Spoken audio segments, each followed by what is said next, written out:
Welcome to Pandora, Navi family, aka YouTube. We are recording this for you to be better at this game. You're going to learn to level up, you're going to learn to master every single aspect of the game. There's going to be a lot thrown at you all at once, so lock in as we proceed. Now, first things first, in this Pandora world, everything is your friend and your enemy. So you have to use it to your advantage. There's going to be tons of stuff that is harmful. Hints, something like that. Might do a little damage to you. It's not going to kill you right away, but it can hurt. Then there's a bunch of items. You can scan these by hitting L3 on the PlayStation. It'll tell you what it is and what it isn't. Now, before we get started, I'm just going to do some random quick tips so that you can see.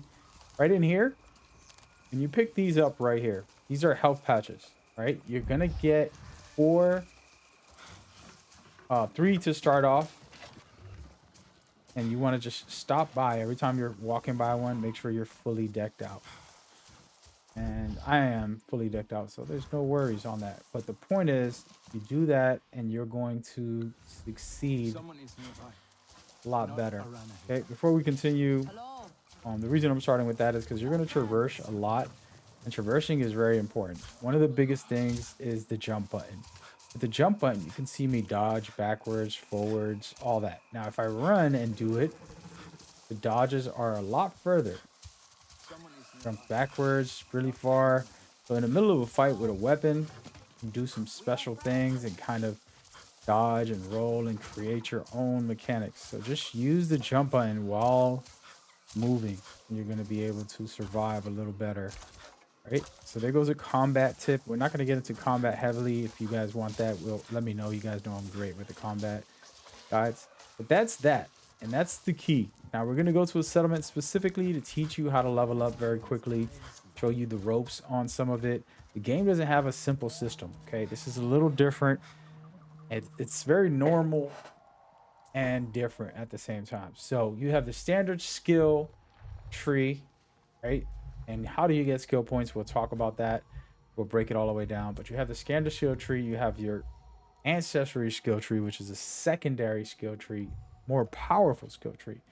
The reason I'm starting off with that is because if you go to the map, as you traverse, I unlocked almost everything. So spoiler alert here. These pinkish, purplish colors will pop up everywhere. It's your job not only to discover them, but to go to them. And you're going to be able to get a lot of skill points and upgrades for your character, whether it's health and things like that. And this is how you get the ancestry ones. They look like butterflies. I'm saying like beautiful flowers. Okay. But in the skill tree, you want to focus on one of the 5 different elements. Right now, I personally did Survivor, which will unlock a Apex skill, which will give me a revive. So I'm working on that. That's number one. Okay, and you want to do that. Now, which skills to put on, we're not going to get into too many details. There's plenty of easy ones to say, oh yeah, I need more health, or oh, let me get a boost in extra patches to heal up faster. Things like that. There's different elements in here that's going to be viable for each person. We're not going to go through the skill tree breakdown, but that for me is important for you to just look at what you feel you need. Personally, I wanted to carry more special ammo and things like that. Well, I unlock this on this skill tree, and then you go to a different one and you see what you want to unlock and just spend them wisely. The ancestry skills, you don't need to use your points. You'll unlock them by finding them. I found 9 out of 12 just by roaming the areas. I'm not sure where the other 3 are.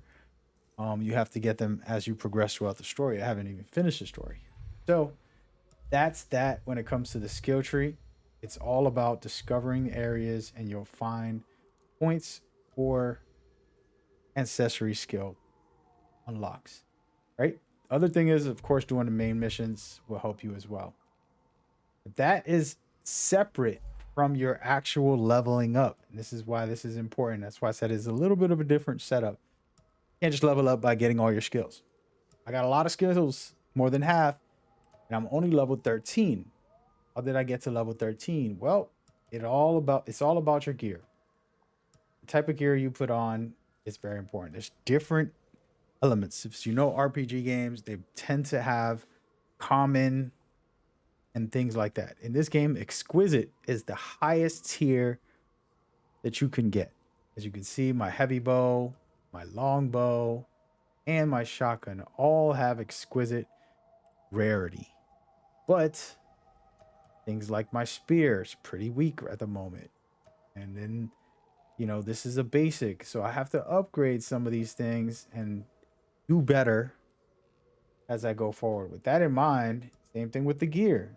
Now, the question is, how do I upgrade these things and what do I need to do specifically?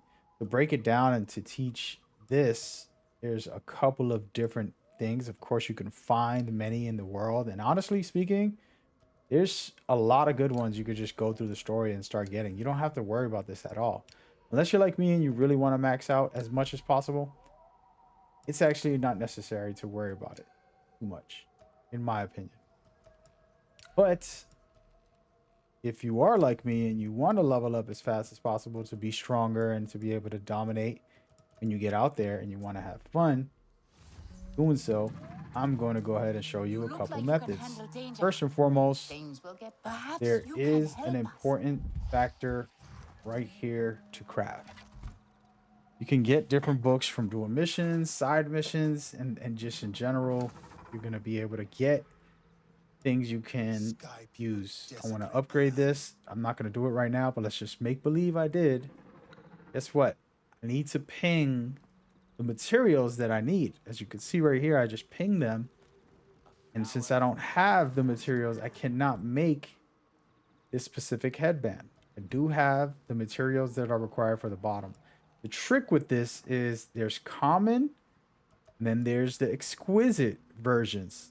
Everything you craft can be a very basic, low level item, or you can find the rare items, which I'm going to talk about in a minute, and then craft it with the rare items.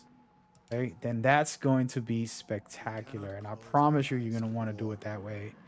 And you'll see what I mean about, wow, he's not lying. That's some great stuff. An example of this is, let's see, the Supreme. Let's make believe we're going to craft this right here. If I put on this beautiful superior item, we're going to go back to it. Right now, I get 33 health, and this thing is decent. If I put on the exquisite, I get 50 health. Okay, so that makes this even more. Now, the secondary required item has the same mechanics. If I put something that's low level, it's only going to be 12. So that turns my gear to a 32. But guess what? I have a level 15. So let me throw that on there. 65 overall in total. So that's a big difference. I'm not going to craft this, but just an example. Let's make believe I want to craft this specific item. How do I do so? I don't have the materials like this. I think I actually have one in my storage. But these right here are items I need to get. And the way I do that, right on here, it says hit L1. Now I'm able to find where it is. Twisted scale trees. So they're commonly found as twisted scale trees. Where are these trees? Guess what? Right here in the Kingler Forest. All right. All I have to do is go over there, look for it, hunt it down, and I'm good to go. And so this crafting system is very, very well designed and put together to make sure you upgrade. Okay. If I really wanted to go crazy, I can get up to like 20 or 30 right now. If I just went and put on all these exquisites, hunt them down, which I'm probably going to do this week going forward, and then I'll be overpowered. For now, as you can see, even my spear, the one that I'm using, isn't the best in the game. It's a regular common spear right now. All I have. Need to change that so I can be stronger. Spears are pretty strong in general anyways. I'm about almost halfway through the game. I did a lot of the side quests, so that's that. That's just one breakdown. There is a stash spot I've been storing nonstop, and I'll get into other things that you can do to buff yourself and things like that. But this right here, this skill tree, as I just explained, is the most vital way to upgrade. Of course, there's mods. The mods are just extra buffs, extra damage, extra survivability, and whatever you feel is best for your playstyle. Personally, I'm doing a lot of clan favors because I want to be able to unlock everything that the clan has to offer that I really want to use. But it just depends on you. Okay. So this is how you level up. So now in the crafting station is the number one spot. Now let's say, hey man, I don't want to do the crafting thing. What other ways can I do to get the best items? Well, clan favors are this right here. See this clan favors? Mine's is halfway because I spent a lot and I bought a lot. I can go in here, and when I do go in here, it'll prompt me right here telling me, hey, we need some more cocoons. Can you give us some more cocoons? I will click on the cocoon that I have, and then I can contribute it to them, which will boost up my clan favors. What is clan favors? Well, this is not just your reputation with the clan, it's actually your currency. It's a way for you to build currency. So it's like a trading system. You're investing, investing, investing, and then after a while, they'll be very happy with your investment. And now you can go and speak to one of them and hope to purchase something. And now she doesn't have the items. I'm not in the main base. This is just a base on the outside. But when I speak to them, they'll have things that they'll sell. And that will basically allow me to purchase the best items. And a lot of the good stuff I got was from them. So that is just one way to upgrade as well. All right. There's many, many ways to do it. You make your choices on what you feel is best. I'm just going to donate these because I don't really need them. And I got too much stuff in my stash. There we go. So just an example of ways to upgrade and level up. Okay. And it's very important to understand that's how you do it. I'm going to go over here. We're going to change the topic for a quick second, but this is a part of it, buffing yourself. And this is a big part of the game when it comes to overall. You have energy. You and your mount will end up having energy that wastes. And you have to be at your peak performance. So you can cook as much as you want in here. So I'm going to mix up couple of different things and just throw some things together, see what I get out of it. And so these two right here, I like to always have one meat as a primary. You can see it does 35 damage, and then this one right here gives me health. So I want to see what these two mixed together will end up offering me. Now I can use this right before a battle and get an extra buff of damage or survivability, whatever it is, on top of having full energy. I'll get that. So this right here says 35% extra damage for 12 minutes. In one mission, I would think that would last. Okay. That's just an example of the type of things you can do in this game. And it just depends on your playstyle, what you feel is best, and how you want to go about it. This is a big deal, and it's not that complicated. All you have to do is continue to hunt. Anytime you see any animals threatening you, attack them, finish them off, and you'll get the stuff.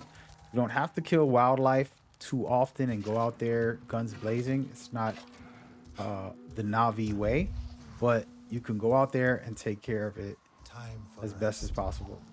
Okay, that's the general breakdown for the most part on basically the basics. Okay, and there's plenty more to get into, and I have a long list of things to discuss. Again, like I was talking about, being able to come in here and look for a specific item. You know, if they tell you you need eggs, you can go to the eggs. What kind of eggs? What are we looking at here? Storm glider. Okay, let me grab those, and I can ping it just like I have these ping, which I'm gonna unping them right now. And now I want to ping this egg. Boom, and then now I will have it on my map, and I would have the ability to check it out anytime I want. So when I go to my map, I can press a D-pad down. It'll say these eggs are good, they're dry, you can this and that, and then start learning about it. But we're gonna take that off. All right, a couple of things, and I am gonna spoil the map a little bit. I mean, most likely if you're seeing this, you've already been through some of the game. There's different areas you can fast travel to later.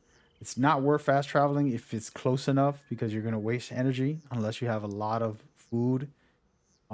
That's something that you want to pay attention to. So, for me personally, I travel on foot. There's so much to do, and plus you're stacking up. Okay, and what I like to do is stack up while I'm on a mission. By the time I get back to a base like this, I can store everything in my storage stash, which mine's is actually full. I'm gonna have to do some maintenance on that. Once it's full, boom, I can go and sell some stuff, contribute it to different clans, and do whatever I need, whether it's feeding my animal, overloading on different things like that. It's different, a lot of good ways for you to level up your character. Now we're gonna go into the missions. Please close your eyes for a second. I'm gonna scroll down to the bottom. There's side missions, and these are very important because you're gonna unlock top tier weapons. I've already the best weapons in the game that I found were from doing some side missions. Literally some of the best weapons in the game. Then there's just exploring missions. These are also clan based, but they're critical. You're going to boost up your clan. And then the clan specifics. All right. I can go right here and find this material, which won't take me long. Sometimes I have them already. And all I had to do is go to, like I showed you, to contribute to the clan. And this is a quest also. All of these combined to one big quest. So you're capable of doing that. On top of that, there are challenges. You have to go to the circle. You'll find it once you get to the story part of it, and the circle will open up daily and weekly challenges where you can unlock these and then purchase special unique items as you go forward. All right. Outside of that, we're going to get into the mods and stuff. Again, these are just boost depending on your playstyle. Right now, as you can see, I'm rocking this because I like to hack. I've been trying to test it out. But later, guess what? I have some really cool ones. Extra RDA damage. This one has marked enemy damage. And then this one has resistance as well as mounted damage. So I'll put that on if I'm going on a ride and flying up fighting on a mission that way. That's the same thing for all of these. There's plenty of them. What I will say is that there is 100% a lot of resources in the human facility. So for me, the shotgun is my favorite human weapon. It's just so powerful. I can basically one shot or two shot a lot of things, most things, similar level. And you get all that from inside the human base. And there's plenty of stuff to get into with that. But I want to go over to my stash for a second to just to give y'all an example of why this is a critical tool to utilize. So my stash right here, which I'm saving a lot of what I have 200 items. As you can see, I'm overloaded already. A little bit of everything. Okay. And if we go by rarity, I just want to show y'all, I have some exotic stuff right here that I can use for the story to get to the clans or to craft things. Then I have, of course, the superior ones. And the reason why I'm showing this is because this is going to be critical. Okay. And I'm sure you can give some to players. I have to test out the co-op, but that's just an example of something. Now, in the stash, like I said, if I'm overloaded, what I tend to do is I go to where I have too many of, and then I'll put it away in my stash. And that's what I've been doing recently, kind of making sure I handle my business in that regard. Inside of the human base, which is called the resistance, where you start off the game, basically, you can trade and give items to them. Unlike the Na'vi, these guys need spare parts, right? Humans use a lot of material to make stuff. So they want you. What'll it be today? And I have 46, for example. This guy, I already bought some stuff off of him, and I bought some off the lady. I have a lot of the best stuff that they are selling. But I will end up buying this at some point to try the rifle out a little more. It wasn't my favorite weapon, but there are things in here that I can get. Now, how do I get spare parts? Spare parts are everywhere in the RDA's facilities. So just roaming the earth, finding different camps. You can even bump into them as they have just a situation somewhere and you're in the middle of it, taking them out and things like that. So it's a very good mechanic. And this lady sells more as well. So these are the two main vendors, and I bought all the best stuff from her. Last thing I'm gonna get is this right here. It's an extended mag for the shotgun, and that's gonna be my last purchase that I feel I absolutely Needs need you take care of in yourself. this game. And so those are the general tips, and there's so much more as far as combat and surviving. And I wanted to talk about one thing that my buddy Cloudy Chip, as y'all know, we have our channel. We're gonna be doing some co-op soon. I want to talk about traversal. Traversal, you're able to jump like this while you're running. I'm in the middle of running. I can jump very high. Look how far and high I can jump, and it climbs as well. So can do lots of cool things, sliding, jumping at right after, and things like that. And like I told you, the dodging is very good. But you got to know you can use the environment to your advantage in different ways. See this right here? See, I'm traversing a little bit. This is all live footage, by the way. So you're able to do all types of things. I actually never went down the waterfall. I don't know if this is going to pull me down there, but we're fine. So being able to just traverse in this freedom is super special. Of course, that's what the Avatar movie showcased, and now we're doing it as well in this game. So very cool stuff. As you can see, I'm just climbing randomly. You want to be able to practice and be fearless with this. You're a Na'vi, you know, you're 15 feet tall, you're an alien from Pandora. You have to be able to survive against other animals trying to chase you, or if you're chasing something, you have to be good enough to do it as well. So those are the tips and tricks, and those are the breakdowns and the best I can do to offer you guys to be able to learn the game better, do better, perform at your peak performance. And there's plenty more. Again, if you want to see more, leave a like and a comment, and I'll see about creating different videos. I do have a Let's Play going on right now. You can check out all that footage. I do have it on this YouTube channel. As you can see, the links there to the live streams are also there. You can check out more of this, and hopefully those thumbnails are popping up right now for you to check out some of that. We appreciate you guys.